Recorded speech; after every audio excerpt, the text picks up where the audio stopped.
E aí, minha turminha querida, tudo bom com vocês? Então, estamos aí juntos, né? Mais um dia nessa operação quarentena. Um forte abraço para todos vocês da União Nordeste. Então, olha, sabe, eu sou um cara que gosto muito de pizza. E um dia eu estava num restaurante e veio uma pizza ali dividida em 6 partes iguais com aquele queijo borbulhando, sabe como é? Aquela borda recheada que quando você passa a faca, a borda vai... Eita, chega a dar vontade de comer de novo. Mas então, por que é que eu estou falando de pizza? Cara, o nosso assunto de hoje ele é sobre fração. Né? E aí eu pergunto a você, você sabe o que é uma fração? Hein? Já parou para pensar? Já tem a resposta?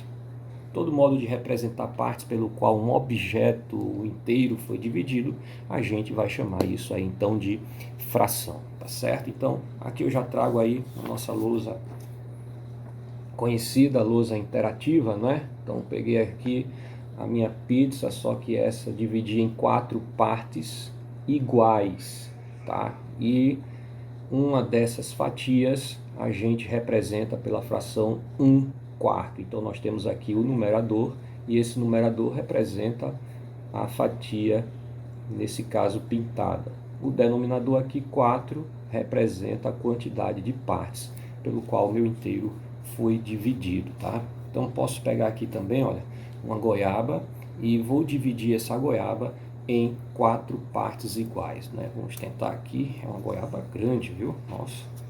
Então vou dividir essa goiaba em 4 partes iguais. Vamos ver aqui, estou conseguindo, pronto, né? Então, uma dessas partes da goiaba, olha, se eu como uma dessas partes, a gente está comendo aí então 1/4 da goiaba, né? Então tenho aqui outras formas de fração, né? A gente chama de fração própria toda fração cujo numerador ele é menor do que o denominador. Já na fração imprópria, o numerador ele é maior do que o denominador. Também são conceitos que a gente precisa entender por aqui, tá bom? Também quero trazer para vocês uma ideia de fração de quantidade. Então, acompanha aqui também mais uma vez na lousa interativa. Nós temos a fração 2/3, olha aí, estou de olho em você. A fração 2/3. Se a gente multiplicar o numerador desta fração por 2, a gente vai obter um novo numerador, 4. Se a gente multiplicar o denominador dessa fração também por 2, a gente vai obter um novo denominador, 6. Então a gente vai dizer que a fração 4/6 ela é equivalente à fração 2/3. Um outro exemplo de fração equivalente aqui, olha. Essa daqui, 1/4.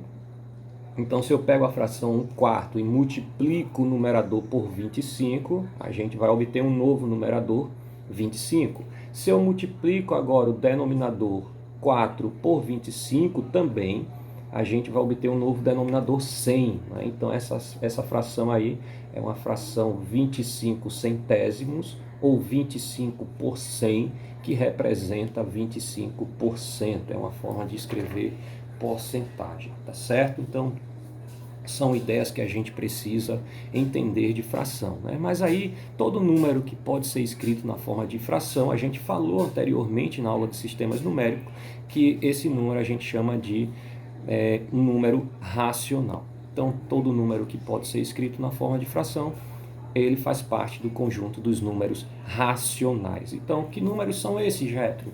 O 8, pensa no 8. O 8 é um número inteiro. Cara, então o 8 pode ser escrito na forma de uma fração?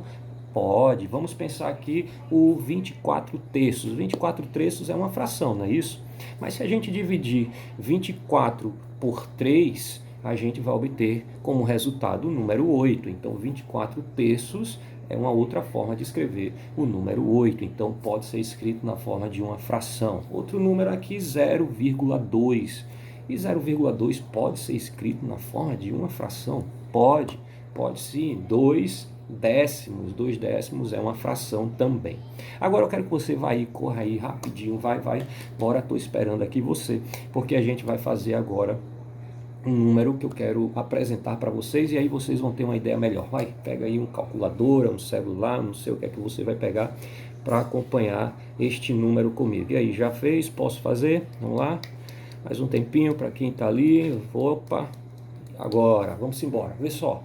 Vamos dividir agora, pegar a fração 1/3. Então, vamos dividir o numerador pelo denominador. O numerador é 1, o denominador é 3. Quando a gente divide 1 por 3, a gente vai obter um número. Vai, faz aí, faz a divisão. 1 dividido por 3, você vai achar, então, 0,33333333. E esse número ele vai continuar. A gente chama esse número, então, de dízima periódica. Então, toda dízima periódica, veja que esse número 0,33333, ele veio de uma fração 1/3. Então, a dízima periódica também é um número que pode ser escrito na forma de fração. Então, ele entra no conjunto dos números racionais. Se ligou aí? Então, se liga nesse negócio todinho, tá bom? Agora eu quero trazer uma outra ideia aqui para vocês. E aí presta muita atenção, tá bom? Eu vou colocar aqui algumas tampinhas. São 3 tampinhas azuis. Eu vou colocar também 2 tampinhas amarelas. Então já são 5 tampinhas dentro da sacolinha.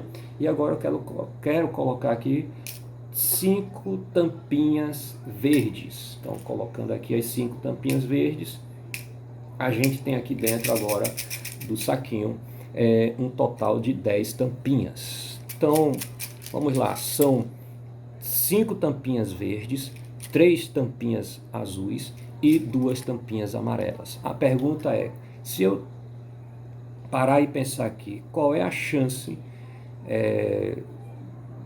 de sair uma tampinha azul, por exemplo? Então a gente vai pensar aqui, nós temos 3 tampinhas azuis e um total de 10 tampinhas. Então a gente vai ter aí uma possibilidade de 3 décimos, né?